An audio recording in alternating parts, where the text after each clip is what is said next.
This video will explore 3 integer linear programs for the graph burning problem. You can check my previous video if you are unfamiliar with this problem.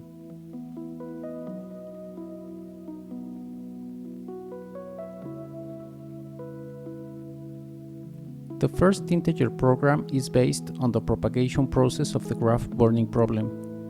In this video, I will explain it superficially. For a more detailed explanation, see my previous video. The second integer program is based on the relationship between the graph burning problem and the clustered maximum coverage problem. To learn more about the latter, you can watch my previous video. Finally, the last integer program is a refined version of the previous one. So let us begin with ILP prop.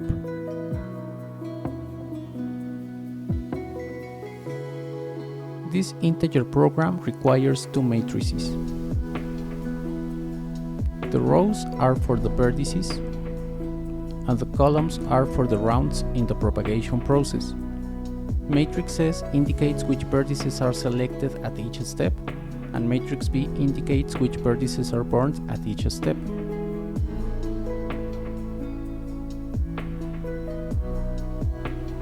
To recover the codified burning sequence, we must locate the smallest round at which all vertices are burned.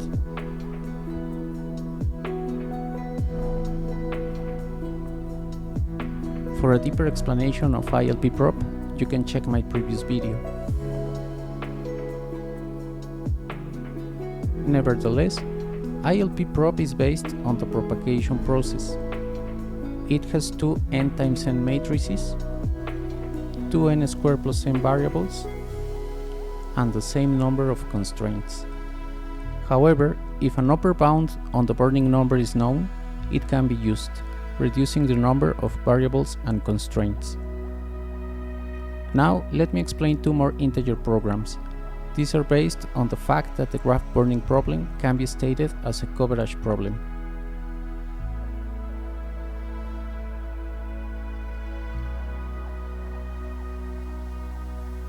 For instance, given this burning sequence, vertex 3 covers everything in its closed-to neighborhood, namely, it covers every vertex at the distance of at most 2 hops. Vertex 7 covers everything in its 1 neighborhood, and vertex 9 covers everything in its 0 neighborhood, namely, it only covers itself.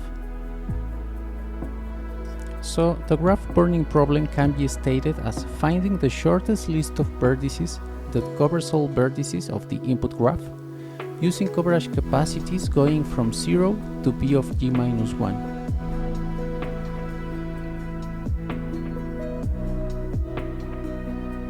With this definition, we obtain ILP CMCP. In this integer program, the columns are for the vertices,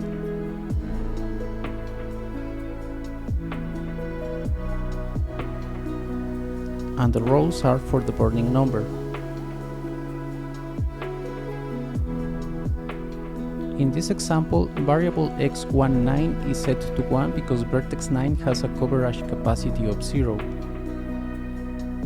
Variable b9 is set to 1 because it is the only vertex covered by vertex 9. Then variable x27 is set to 1 because vertex 7 has a coverage capacity of 1. Variables b6, b7 and b8 are set to 1 because all of them are in the closed 1 neighborhood of vertex 7. Finally, variable x33 is set to 1 because vertex 3 has a coverage capacity of 2. And variables b1, b2, b3, b4 and b5 are set to 1 because they are in the 2 neighborhood of vertex 3. With these constraints, we guarantee that only 1 vertex can be selected for each coverage capacity. Besides, a vertex can be covered only if it is in the i-1 closed neighborhood of some vertex with a coverage capacity of i-1, where I is the row number. For instance, variable b5 can be set to 0 or 1 because at least one of the following variables is set to 1. Thanks to our objective function, as many vertices as possible will be burned. So we have defined ILP-CMCP.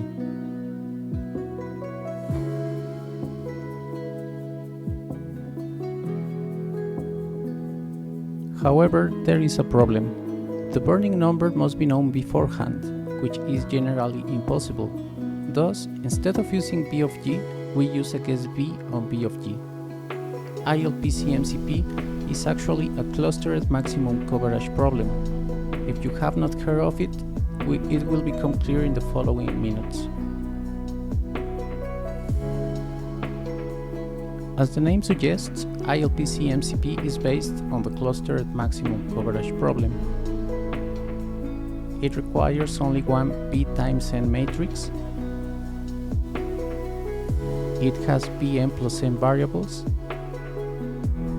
and B plus N constraints. This integer program can be embedded into a binary search to solve the issue of not knowing B of G in advance.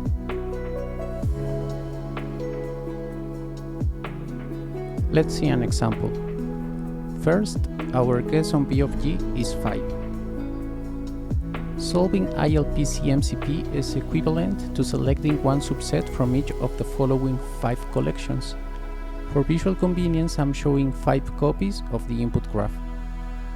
In the upper collection, there is one subset for each vertex, each corresponding to a coverage capacity of 4. And the same happens for coverage capacities of 3, 2, 1, and 0. An optimal solution for this specific clustered maximum coverage problem covers all 9 vertices.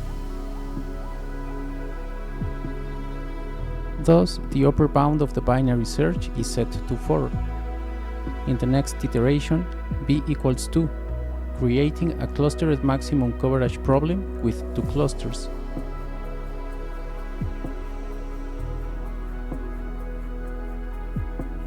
It is easy to observe that an optimal solution cannot cover more than 4 vertices. So the lower bound of the binary search is set to 3.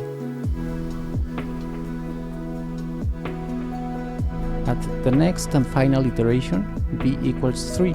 Creating a clustered maximum coverage problem with 3 clusters.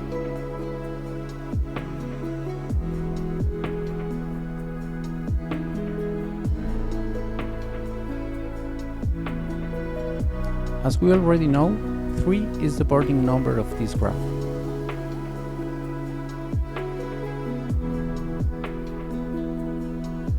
In the end, the best found burning sequence is returned.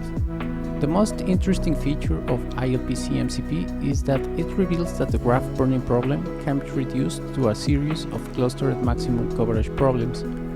However, we would like to solve only one integer program, not many of them. For that reason, we defined ILP-COP. This program is very similar to ILP-CMCP. However, instead of trying different guesses on B of G, ILP-COP only requires an upper bound on B of G.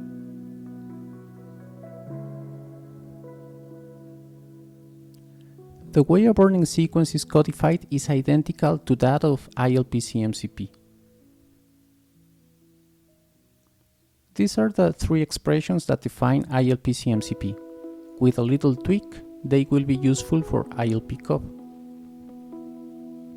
The equal sign from the first constraint is changed to an inequality sign. This way, while ILP-CMCP must select one vertex for each coverage capacity, ILP-COP might set to 0 all the variables in some rows of the X matrix.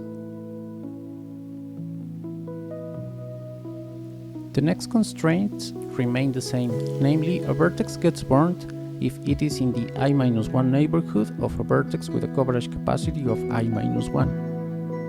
Now, what was the objective function for ILP-CMCP becomes a constraint in ILP-COP because all vertices must get covered.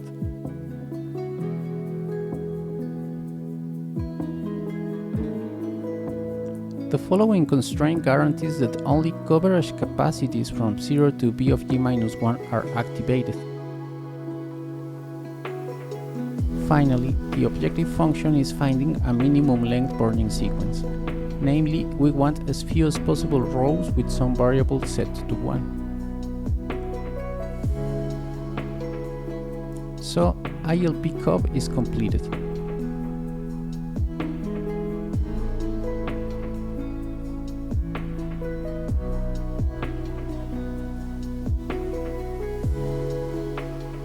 We need this last constant to avoid the model being unfeasible.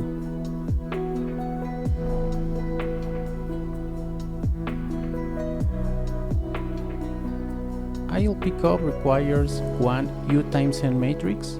It has un plus n variables and 2u plus n constraints.